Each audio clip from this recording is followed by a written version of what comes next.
집 함수에 대한 강의를 시작하겠습니다. 포문에서 2개 이상의 순회형을 받아서 처리할 때 집 함수를 사용할 수가 있습니다. 집 함수는 2개 이상의 순회형을 받아서 투풀 순회자를 반환합니다.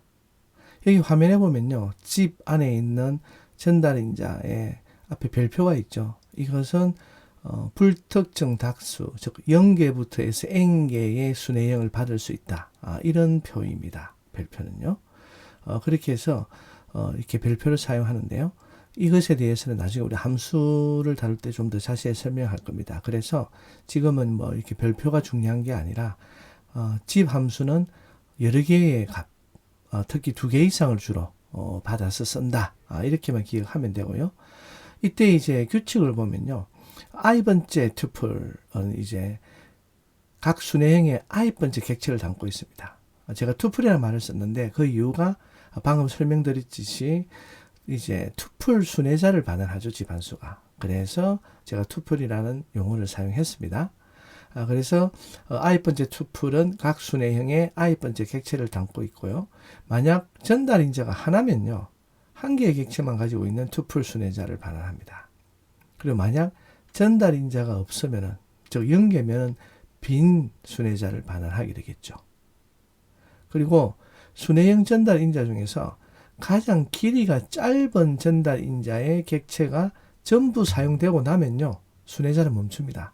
즉 순회형에 주로 2개 이상의 이제 뭐 리스트든 투플이든 이렇게 딕셔너리도 오게 될 건데요. 이 중에서 가장 짧은 자료형의 값을 다 사용하고 나면은 이제 집 함수의 순회자는 멈추게 됩니다. 이는 이제 집 함수의 경우 가장 적은 개수를 담고 있는 순회형 객체를 기준으로 묶음 처리를 한다는 뜻입니다. 이 말의 뜻을 이해하셨나요? 집 함수는 예시를 보면서 이해하는 것이 가장 빠른 방법입니다.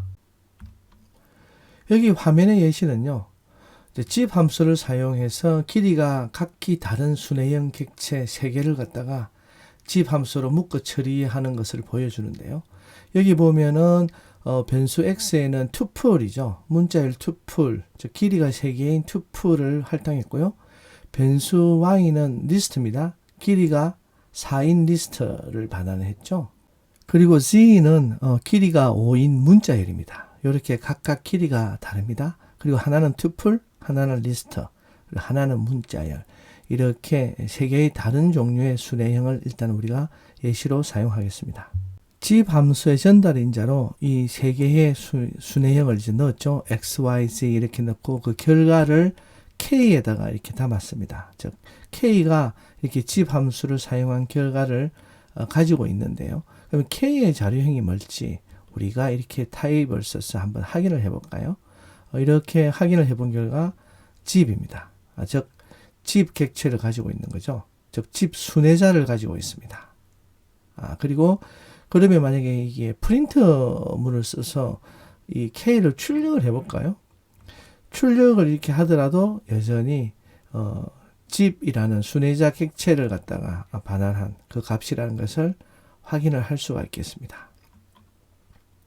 그럼 이번에는 이 집을 써서 x, y, z를 이렇게 사용한 결과를 집 순회자인데 이것을 리스트로 이제 형 변환을 하게 되면 어떻게 되느냐. 그러면은 이 리스트에서 집 x, y, z를 하면은 그 결과는 이렇게 투플 형식으로 반환합니다. 즉 리스트 형식인데 안에 있는 내용은 어떻습니까? 집이 처리한 결과, 이 순회자가 처리한 결과는 투플 형식으로 반환을 했고요. 여기서 가장 길이가 짧은 x 값을 기준으로 처리를 했습니다. 그래서 인덱스 번호가 0인 XYZ의 인덱스 번호가 0인 A, I, 1을 갖다가 하나로 묶었고요. 그 다음에 인덱스 번호가 1인 B, J, 2를 하나로 묶었고요. 그리고 인덱스 번호가 2인 C, K, 3 이렇게 묶었습니다. 그리고는 X가 가장 짧기 때문에 더 이상은 처리를 하지 않았습니다. 그 다음 코드는요, 집에서 Z와 Y 2개만 사용을 했습니다. 이 경우 Y가 더 짧죠. Y가 길이가 4입니다.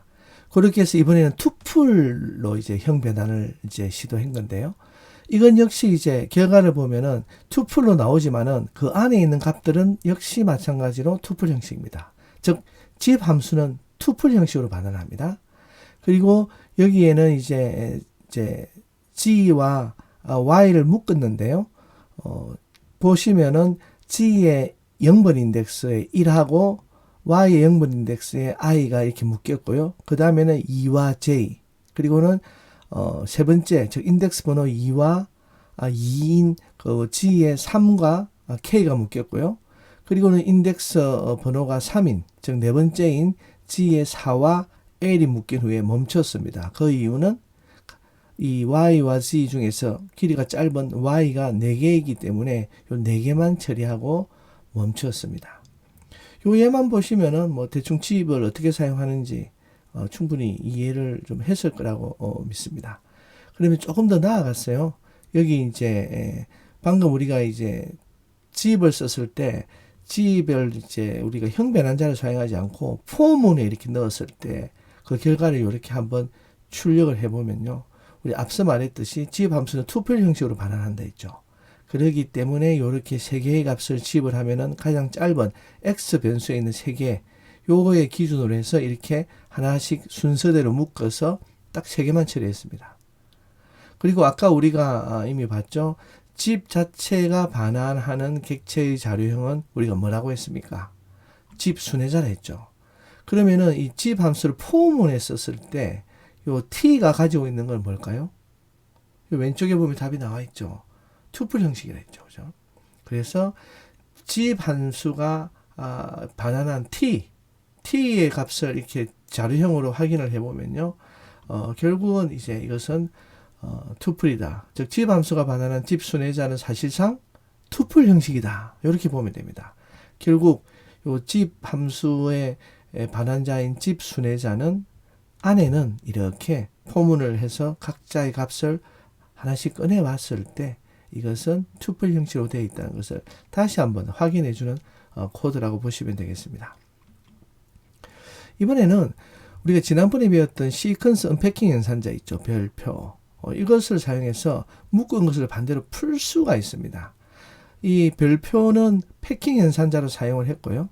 그리고 이처럼 함수에서는 언패킹 연산자로 사용을 할 수가 있습니다.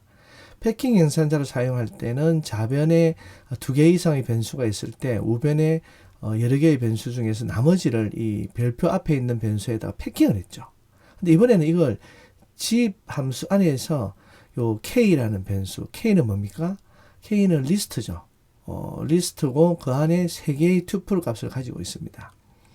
요렇게 되어 있는 시퀀스형 전달 인자 바로 k 앞에다가 별표를 사용함으로써 결국 안에 있는 내용을 언패킹 하게 됩니다. 그렇게 해서 이렇게 A1, B2, C3으로 되어 있는 쌍을 역순으로 이제 바꾸는 거죠. 그래서 이제 X와 Y의 값에다가 이렇게 언패킹해서 할당을 하게 되면요. 투플 할당을 하게 되면은 이렇게 X에는 뭘 가지고 있을까요? X에는 리스트 K가 담고 있는 투플의 첫 번째 값들을 쭉 이렇게 담고 있습니다. A, B, C 이렇게. 그리고 Y는 뭐를 담고 있겠습니까? 당연히 이렇게 두 번째 값을 가지고 있겠죠. 이거는 사실 우리가 딕트 생성자에 넣었을 때 첫 번째가 이제 키가 되고 두 번째가 매핑 값이 되는 것과 아주 유사한 형태라고 생각할 수 있겠습니다. 여기까지 포문에서의 집 함수에 대한 강의를 하였습니다. 여러분 수고하셨고요. 감사합니다.